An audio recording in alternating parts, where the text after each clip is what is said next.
El azúcar, ese polvo blanco que parece tan inofensivo y que, sin embargo, ha marcado la historia de imperios, guerras, fortunas y hasta revoluciones.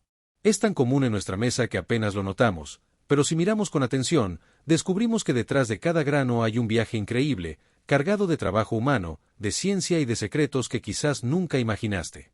Y aquí viene la pregunta. ¿Alguna vez pensaste que una simple raíz escondida bajo la tierra podía ser responsable de endulzar una quinta parte del azúcar del planeta? Antes de seguir, si te fascina descubrir cómo se fabrican estas delicias en secreto, dale like ahora y suscríbete para no perderte lo que viene, porque lo que estás a punto de ver te va a dejar con la boca abierta. La mayoría de las personas, al escuchar la palabra azúcar, imagina de inmediato una taza de café humeante, un pastel cubierto de glaseado o unas donas recién salidas de la freidora.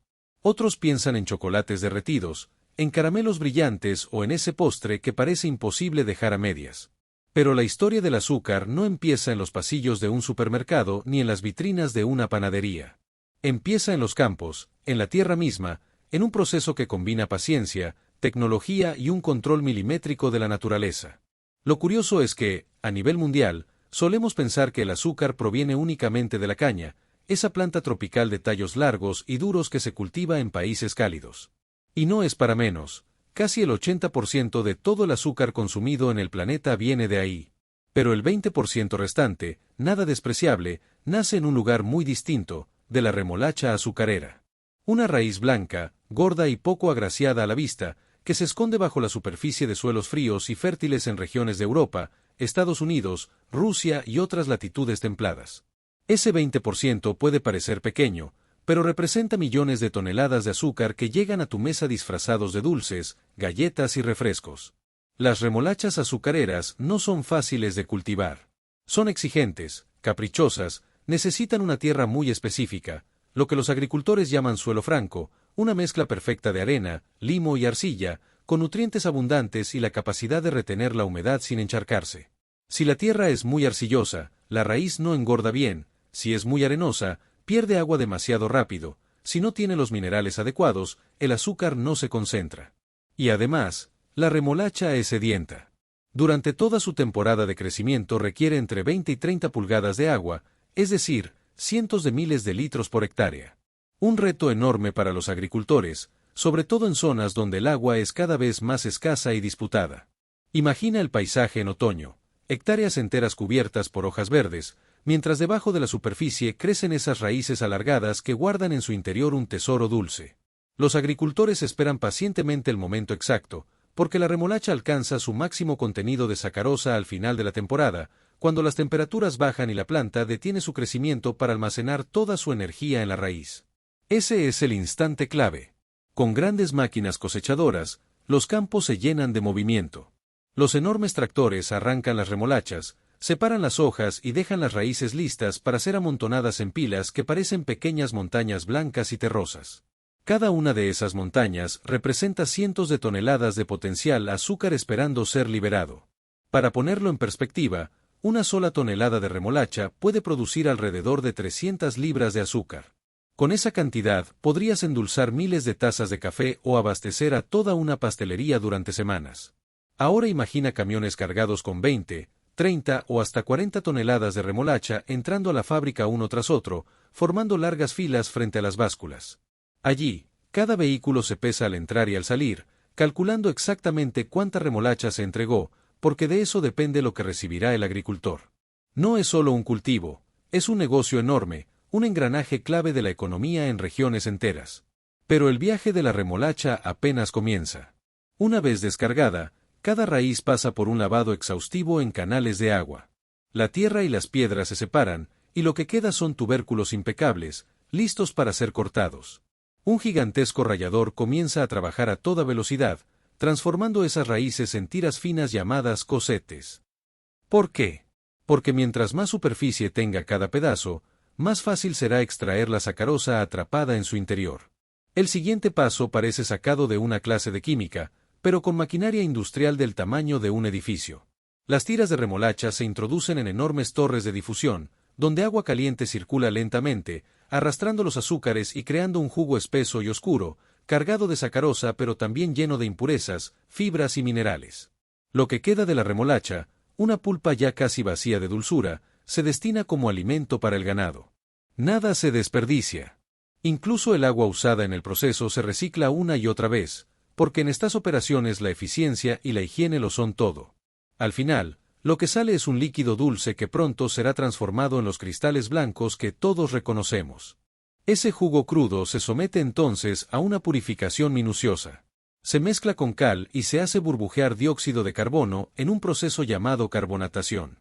El resultado es que las impurezas se agrupan en partículas sólidas que luego son filtradas, dejando un jugo mucho más claro. Pero aún no basta. El líquido debe pasar por varias etapas de evaporación, donde se hierve a presión para eliminar el exceso de agua.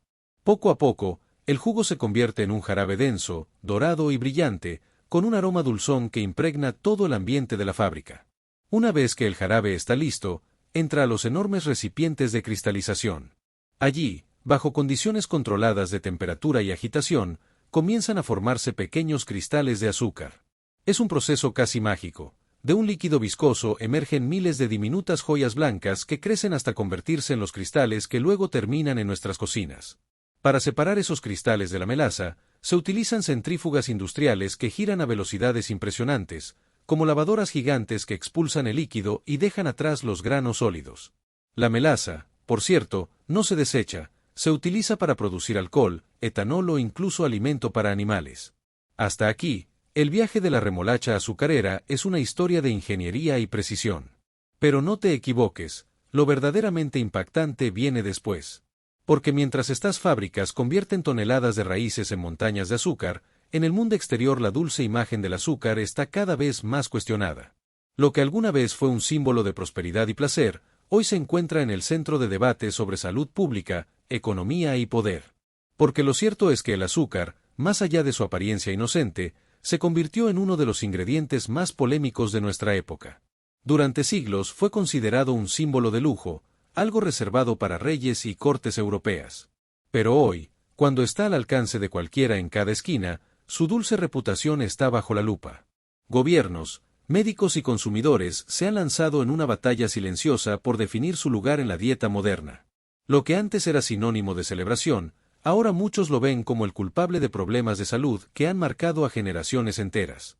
En países como México, por ejemplo, donde el consumo de refrescos y bebidas azucaradas es de los más altos del planeta, se aplicó un impuesto especial en 2014 con la esperanza de frenar la epidemia de enfermedades relacionadas con el exceso de azúcar.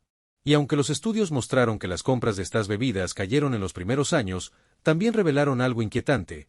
Quizá el impuesto no era lo suficientemente alto como para provocar un cambio profundo en los hábitos de la población. La gente redujo su consumo, sí, pero no lo abandonó. El azúcar, al parecer, no es solo un ingrediente, es casi una adicción cultural, un hábito difícil de romper incluso cuando el bolsillo aprieta. La Organización Mundial de la Salud también levantó la voz, recomendando que menos del 10% de las calorías diarias provengan de azúcares libres. Y fue más allá, sugirió que lo ideal sería reducir esa cifra a menos del 5%, lo que equivale a apenas unas pocas cucharaditas por día. Pero aquí surge el dilema, ¿cómo reducir algo que está en todas partes? No solo en las galletas o en los refrescos evidentes, sino también en el pan, en las salsas, en los cereales de desayuno e incluso en alimentos que muchos creerían saludables. El azúcar, en sus múltiples formas, se esconde en nuestra dieta como un fantasma dulce que siempre encuentra la manera de regresar. Y cuando parecía que la conversación no podía ser más polémica, un hallazgo histórico sacudió la confianza en la industria. Se reveló que en los años 60, organizaciones vinculadas al azúcar financiaron estudios científicos que minimizaron su papel en las enfermedades cardíacas, desviando la culpa hacia las grasas saturadas. Es decir, durante décadas nos hicieron creer que la mantequilla y la carne eran las verdaderas amenazas, mientras el azúcar se escapaba de la crítica. Ese encubrimiento, confirmado por documentos filtrados, cambió la percepción pública y abrió un debate mundial sobre qué tanto podemos confiar en la ciencia cuando detrás hay intereses económicos multimillonarios. Lo que parecía un simple alimento, en realidad era parte de una estrategia global para proteger un imperio dulce. Al mismo tiempo, la remolacha azucarera, aunque menos mediática que la caña, no se libra de sus propios retos. El consumo de agua en sus cultivos ha sido cuestionado, sobre todo en regiones como Estados Unidos, donde los agricultores enfrentan sequías cada vez más frecuentes. Para mantener la productividad, se han implementado sistemas de riego de alta eficiencia, sensores de humedad y técnicas de manejo de suelos más sostenibles. Además, la industria ha aprendido a aprovechar los subproductos. La pulpa se transforma en alimento para ganado, la melaza se convierte en etanol y otros derivados encuentran salida en industrias químicas y farmacéuticas. Es un intento de mostrar que, pese a todo, el azúcar puede adaptarse a los nuevos tiempos. Pero aunque la tecnología haga maravillas, el mercado mundial del azúcar es un campo de batalla feroz. En 2025, las tensiones comerciales entre grandes potencias han impactado directamente en su precio. Mientras la caña sigue siendo la reina en países tropicales, la remolacha ha ganado terreno en Europa y Norteamérica gracias a los subsidios y a su independencia de las importaciones.